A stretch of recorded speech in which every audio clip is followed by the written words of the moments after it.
She stood in the hallway in a new blazer, checking her phone instead of looking at me. I'd reserved a table at a small place we liked.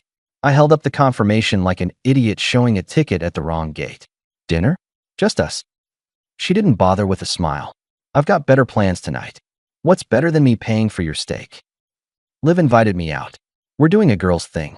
Late. So the answer is no. Right.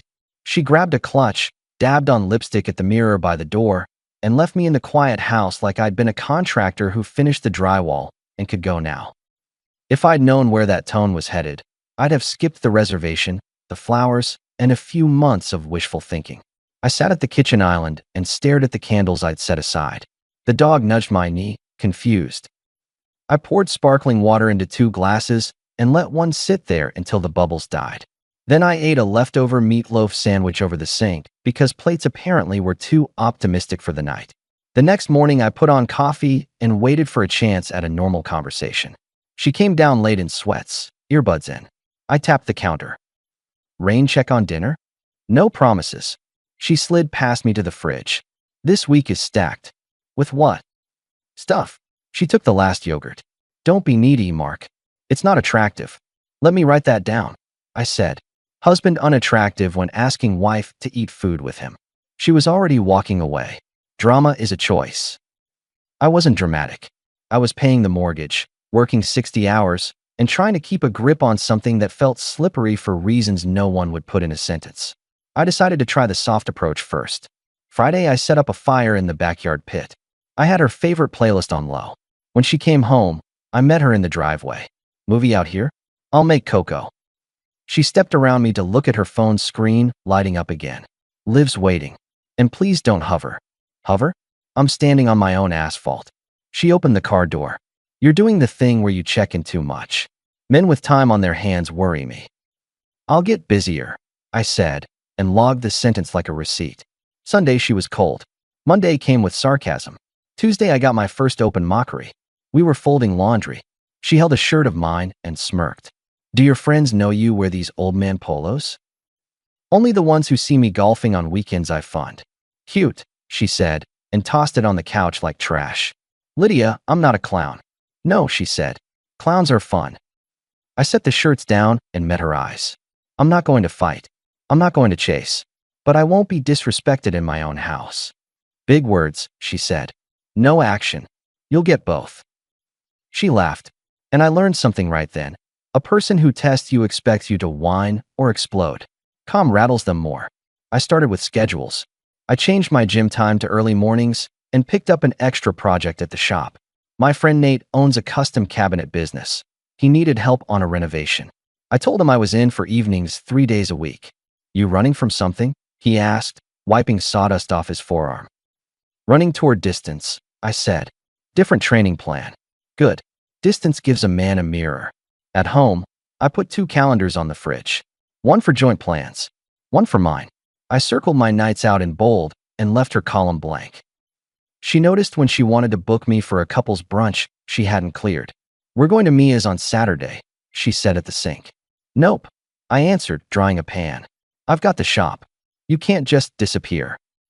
I'm not disappearing. I'm honoring what you taught me. Busy men are attractive. She stared, thinking through whether to flip the board. Fine, she said. I'll go without you. That's the beauty of 2 calendars. She shot me a look like I'd stepped off script. Then came the first illusion. Thursday, she came home with bakery boxes and a soft tone. I was rough this week, she said, setting down a pecan tart. You didn't deserve that. I agree, I said. I'm serious, Mark. I'm just overwhelmed. Work. Friend stuff. You know. I don't know, I said, cutting a wedge for the 2 of us. But I'll take the tart. She put a hand on my shoulder. Rain check on that dinner. Saturday. Just us. Can't. Shop. Her lips parted. She wasn't used to me holding a line with sugar on the table. Another night then. Put it on the calendar, I said, and wiped the knife clean. The next week the tone shifted again. She was bright around other people, bored with me alone. At Nate's shop, he watched me level a cabinet and grunted. You're quiet today. Getting a new education. In what? What it looks like when someone rehearses caring. She's got the moves. No music. Nate isn't a therapist. That's why I like him. He doesn't pad. He measures. Make sure you're not volunteering to be the audience, he said, checking a hinge. Cut the stage lights. I did. I moved my paycheck to an account we both could view, but not spend without joint approval. I set utility autopays to that account and removed the card she'd been swiping for, as she put it, stress relief. I also updated the deed to reflect the equity I had before the marriage, which our prenup already protected, and I moved my motorcycle title to a separate folder in the safe. That night over pasta she poked. Why did my card decline at the salon? It's capped, I said. Joint expenses go joint. Personal spending stays personal. You're controlling me? I'm controlling my wallet, I replied. You control yours. I didn't sign up for this. You signed a prenup, I said lightly. Remember? It was a cute day. She set her fork down like she could break the plate with it. You don't get to change rules mid-game. Wrong field, I said. New game. Fair rules. She sulked for a day, then came the next soft turn. Sunday, she woke me with coffee and a kiss on the cheek. She slid into the bed like we were 22 and broke. I miss us, she whispered. Us is available under respectful conditions, I said. Apply within. She exhaled. You're impossible. Or I'm clear, I said, and got up to go for a run. Midweek, my phone buzzed with a text from her. Dinner tonight? I'll cook. I said yes. I came home early with flowers, feeling just a sliver of the old reflex. She had candles lit, sauce bubbling. She set plates down and looked like the woman I married. Steady, kind, a partner. Halfway through, she slipped it in. Liv's birthday is Friday. I'm hosting. We'll need the place. I put my fork down. You mean you need me gone? It's easier, she said, waving a hand. You know how you get. The questions. I get like a landlord wanting to know who's in his house. Mark. I'll be here, I said. Host like a grown-up. I'm not hiding in my garage because your friend wants to be 21 again. She held my eyes, then looked away with a little laugh I didn't understand yet. Fine. Be here if you want. Friday, I was finishing up paperwork at the office when a delivery guy rolled in a stack of folding chairs addressed to Lydia. I raised an eyebrow. 8 chairs, extra wine glasses, trays. I texted her. Big night. She sent back a picture of a charcuterie board and a heart. For a second, I relaxed. Maybe it would be ordinary. Laughter, music, and then an early wrap. I don't know why I still wanted that option on the table. Habit, I guess. I got home earlier than usual. Her car was already in the driveway. Another sedan was parked behind it. The front door was cracked. I stepped inside, quiet out of old respect for her arrangements. Voices floated from the kitchen, fast and busy. I reached the foyer and froze. Christmas is perfect, Liv was saying. He'll be soft that day. Make it clean. He'll crumble, Lydia answered, calm. He hates conflict. He'll sign. Then we do the split, and I'm done. Another voice giggled. You'll walk with the house. He never pushes. Lydia's tone turned technical. Prenup doesn't cover everything. I'll use, the narrative. He's rigid. Cold. That thing with his hours. It'll play. They were in my kitchen, around my island, drawing blueprints to leave me stripped, counting on the exact man I refused to be. My hand didn't shake. I slipped my phone from my pocket, hit record, and held it low by the front closet. They kept talking. Details. Timelines. Laughter at my expense. How I'd take the hit at the table. How I'd stay quiet to keep the peace like I always did. They wrapped their plan up in napkins and giggles, and I eased the phone into my back pocket. Then I pushed the door open loud enough to be heard, clapped once, and stepped in. Ladies, I said, hanging my keys on the hook. Smells festive. 4 faces turned, a synchronized performance. No one met my eyes without a smirk. Lydia's smile was laminated. We were just planning Christmas, she sang. Yeah. I picked up a grape. Fun. What are the details? Liv leaned back on the stool, crossed her legs, and gave me the kind of grin you use on a dog who doesn't know the trick. Secrets. I nodded. I love a surprise. We do too, they said together, like a choir in a mean church. I chewed. I'm burned out. Going to crash. Sleep tight, Lydia said, and their heads tilted together like they shared a private clip of my future. In the bedroom, I stared at the wall and let the first wave of anger pass like a train I refused to board. Then I pulled the recording up, checked that the audio was clean, and texted Nate. Need your lawyer. Tomorrow. He called back in 2 minutes. What happened? People practicing law without a license in my kitchen, I said. Be at my shop at 8, he answered. We'll drive together. Morning came clear. Lydia was butter warm, humming in the bathroom, asking what I wanted from the store. I answered neutral and left. The lawyer was a quiet woman named Sanchez with a file cabinet brain. I set the phone on her desk and pressed play. She listened without interruption, took 2 notes, then hit stop. Do nothing loud, she said. Wait. Let it play out. The recording is perfectly legal in this state. It establishes intent. On Christmas, keep your calm. After she performs, you perform. We file. She gets nothing she's not due. She won't like it. Understood. You'll need to separate access now, she added. Be boring. Routine. If she notices you change the locks on the safe, you tell her you're tightening the house because of porch pirates. I'm very concerned about porch pirates, I said. Good, Sanchez replied. Be concerned about a lot of things that aren't this. I went home and did exactly that. I set direct deposits, moved sensitive documents to a safety deposit box, and calmly asked the locksmith to rekey the safe, not the front door. I put the will and the motorcycle title where only a bank could guard them. I coached myself in the mirror.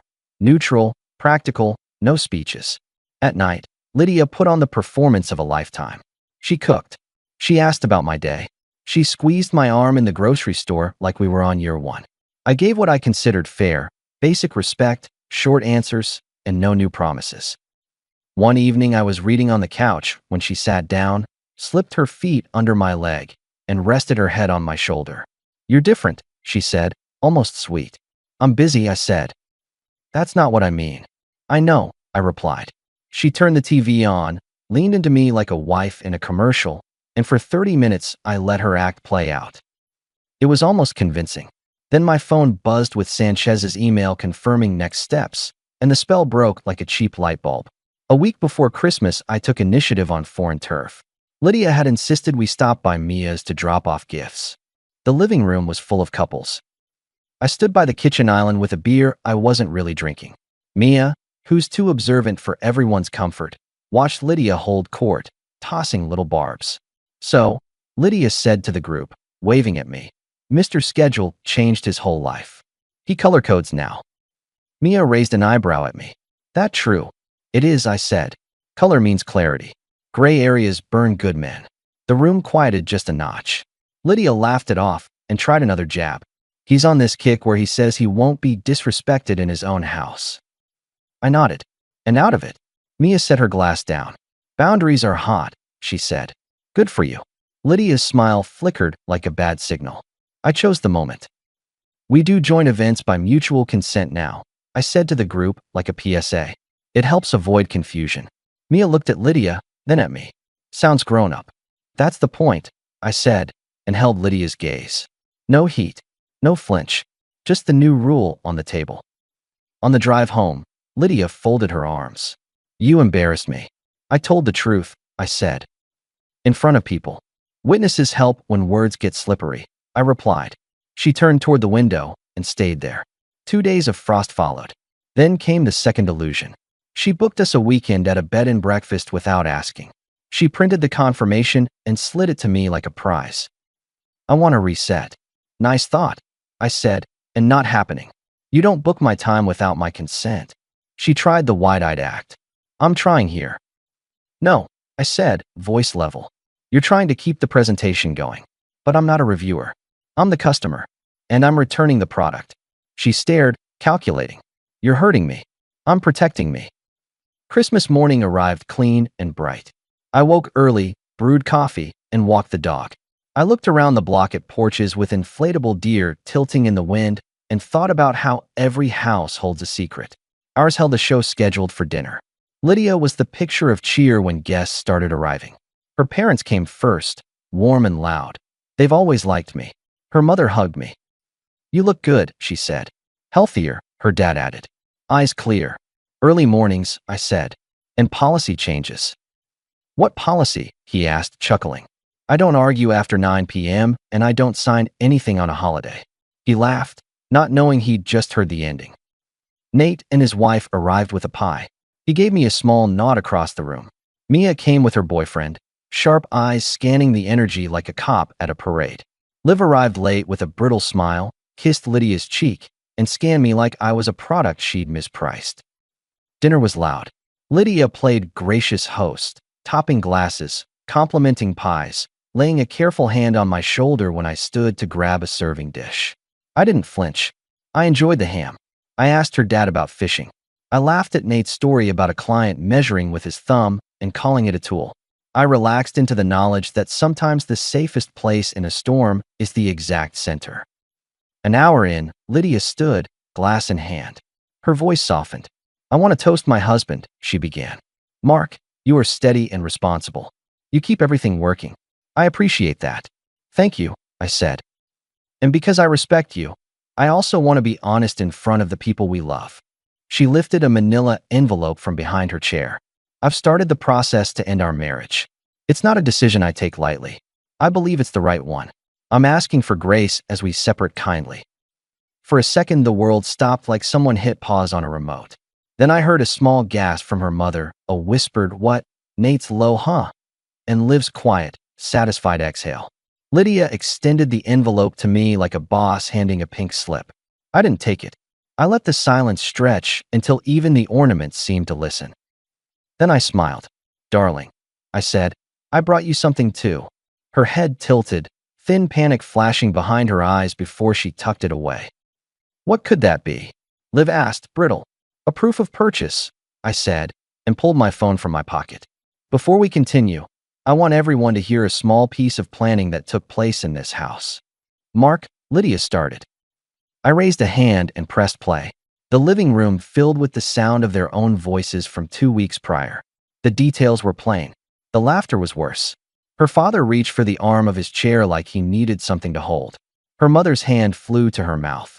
Mia's eyes cut to Liv, then to Lydia, even and cold. Liv stood up, took one step toward the door, then sat again like she'd misjudged the distance. When the recording ended, I set the phone down on the tablecloth like a knife I no longer needed. Her dad spoke first, voice low and hard. "Lydia, what is this?" She tried to assemble a story. I was hurt. He's been distant, rigid. You heard him at Mia's." Her mother cut her off, sharp in a way I'd never heard. "Hurt is one thing. This is calculation." Liv stood abruptly, grabbing her purse. "I'm not getting dragged." Mia stepped aside to let her pass. "Cowards exit fast," she said without heat. Liv slipped out. The other two friends avoided eye contact and followed.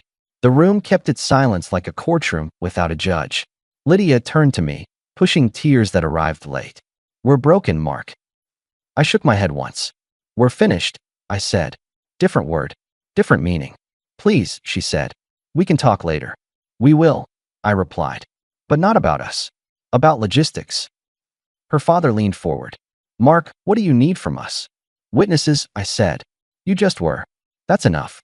I stood, lifted my glass, and looked at everyone but her. "This calls for a double celebration," I said. "Anyone hungry for a real meal at a place where the host doesn't plan ambushes? My treat." Nate barked a laugh, stood, and clapped me on the shoulder. Mia nodded, grabbed her coat, and offered Lydia's mother an arm. The room moved like a tide. Lydia stood too, reaching for me. "You're leaving me here?" she asked, voice rising. I met her eyes. "You need time to pack.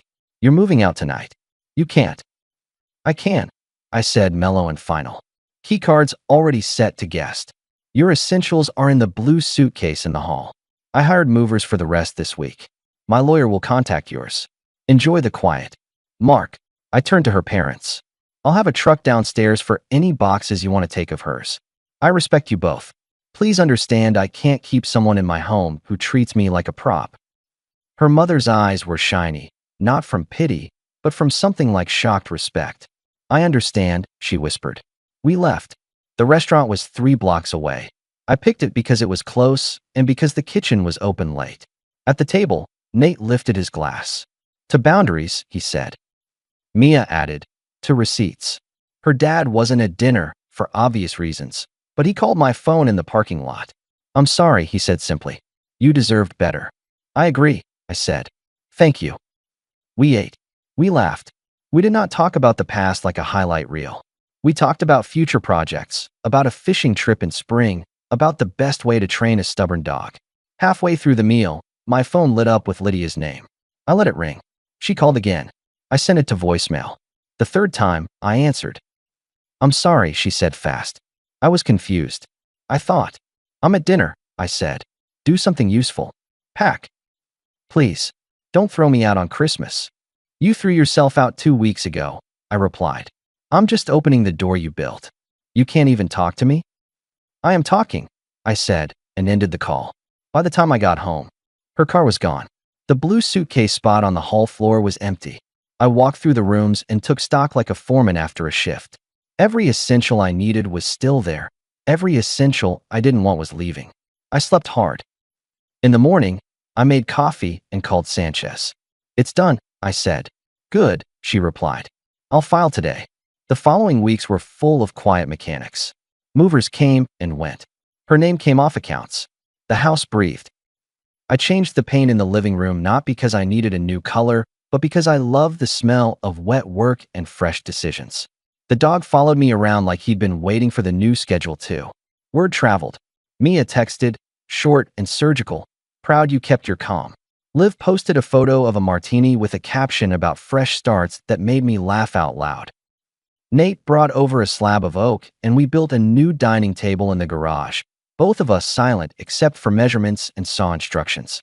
Lydia wrote twice, long emails about regret, about how I'd changed, about how if I'd been more open, she wouldn't have planned. She used passive constructions like a lawyer who didn't want to say who did what. I responded once. "You made choices. I made different ones. All the best." Her mother texted once. "I'm sorry. We love you." I answered, "I know. Thank you for being decent humans in a hard week." Spring came, and with it, a better rhythm. I moved some cash into the business with Nate and took a formal stake. The work felt clean. There's something satisfying about installing a cabinet that hangs perfect, opening and closing a door that answers your hand the same way every time. No surprises. Everything square.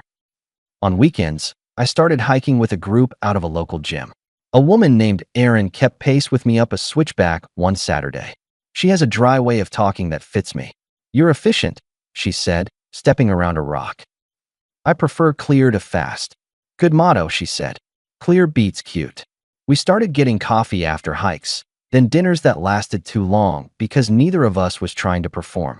One night she asked, "What's your policy on shock at holidays?" "I don't sign anything on one," I said.